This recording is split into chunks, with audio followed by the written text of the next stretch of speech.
What's up, guys? Mike from ARG here. We're sitting down with Deck Tech with Steffen here. He is 3-1 with Qliphort, and it's not your ordinary Qliphort, so I wanted to really talk about this. So, first of all, how's your weekend going? Been pretty good. Lost out on a gamble. My own mistake, but I still think it was the right choice. Now, by your own mistake, do you mean mistake the card, or you made a mistake? I made a mistake. Okay. Play mistake. Now, you made a mistake playing mistake? No. I played the mistake. It was whether or not you wanted to keep your own vanities up or sit there and take aggression for the next 3 turns. Ah, gotcha. With 6 minutes left on the clock. That's a very tough decision for this deck. So, first of all, why did you choose to play Qliphort here today? I saw the prices on Stag on the Necros. Qliphort's got me my state championships for Maryland, and I'm kind of in love with the deck because it defeats all the easy outs. You can't Exciton it, you can't fire hand it. Volcanics don't work most of the time. So you're really like, you weren't so much worried about, yeah, I have a Necros matchup that's good. It's like, I feel like this deck's good, it's everything. I have monsters that I can drop down and have their own form of protection without having to rely on other cards. If they have cards to back them up, good. Otherwise, they'll just sit around and do their job. I mean, as I saw, you basically just like pencil summon Killer Pass. Yes. And just destroyed that last game I watched you play. It's tower defense. It's funny because I actually was only watching because I wanted to see the hand player win so I can get him on here, but I got you, so that's also cool. And I'm glad because I found a few cool things I want to talk about with your deck. So first of all, you're playing, I think I saw 2 copies of Into the Void? 3. 3 copies. So what's with this card? Like, why is it important in the deck? Well, Upstart Golem, we all know the theory that decreases your deck size by 3. Right. I'm running a single card strategy deck. It's Tower Scout, basically. You have to have one of them to turn around and win the game. So I need to dig in deeper. The advantage with Into the Void is its end phase effect does start a chain and trigger, and I can pick how I want to stack the order to resolve. So I combine it with Monolith, and so end phase, I dump whatever's left in my hand, usually nothing, and then Monolith will activate and just refill my hand. And if I'm tribute summoning towers, that's another 3 cards. So even if I draw another copy of Into the Void, I can just go ahead and play that in the following turn. Yeah, I didn't even think about that. So you're not about, I'm going to swarm you, no TK you, you're all in on the power monsters. Yes, I dropped the monster that's a pain in the butt for you to get rid of. I mean, Towers is a card, like, you can count on one hand the number of outs for it right now.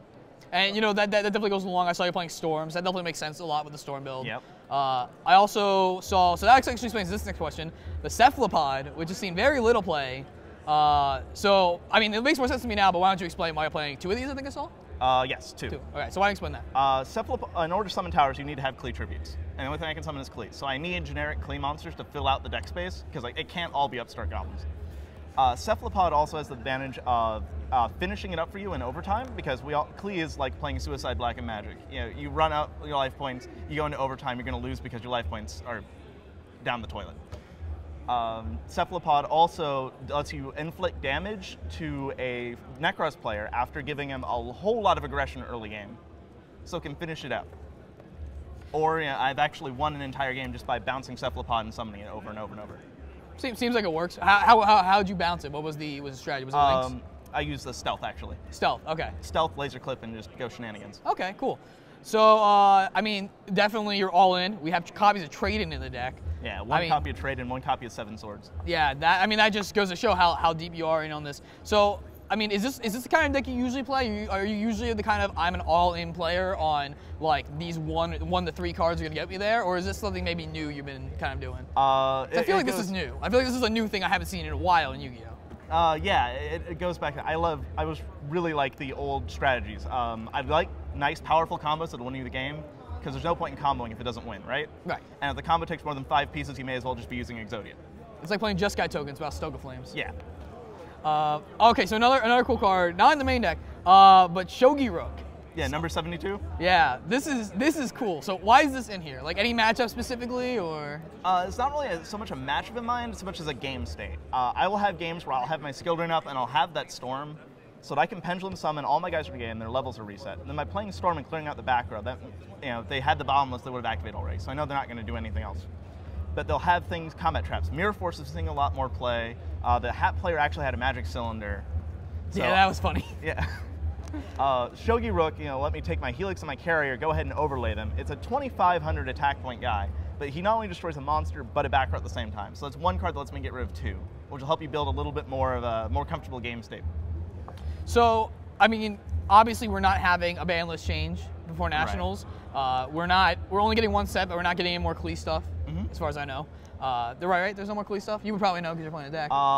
There's a theory that there may actually be one more Qli card. A TCG exclusive Qli? Not so much TCG exclusive. The card that Towers is supposed to be in the whole like Qliphort Pantheon actually has Zephyr thing? Yeah, it has 3 modes.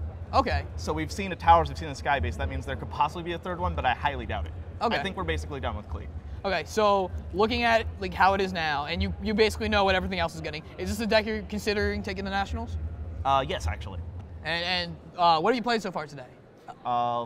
Necros twice. I lost the one with the Vanity play. One Blackwing turn 1. That was interesting. It was interesting to see a deck that could actually just kill Towers reliably. Like, Collude is a problem. And the last one was that Hat player.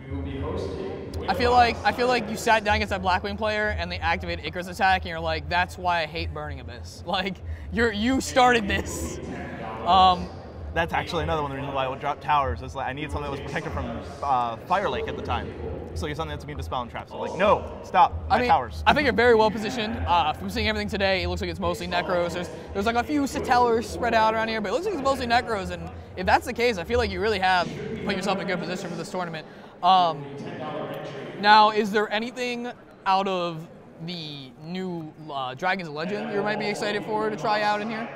Dragons of Legend. That's the one with the Hermos and Critias and those guys? Yeah, it has like the Toon support. There's been a bunch of stuff leaked so far about it, so I'm not sure if there's anything that would fit this deck, but maybe there's something you were looking at. There are some cards I'm looking at. I really like the Fang of Critias card, because it will turn traps that are already in play and maybe not working because of Denko.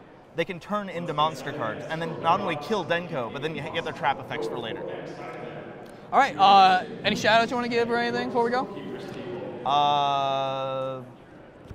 No, I think I'm going right now. Do you want to plug any Twitter or anything like that? I don't have a Twitter, sadly. All right. Like my local group. Thanks for helping me get here, guys. I owe it to you guys. All right, well, make sure to stay tuned to ARG Richmond at twitch.tv/ARG Live for all the coverage from this weekend. Great to have you on with us today. Thank you. Back to you guys.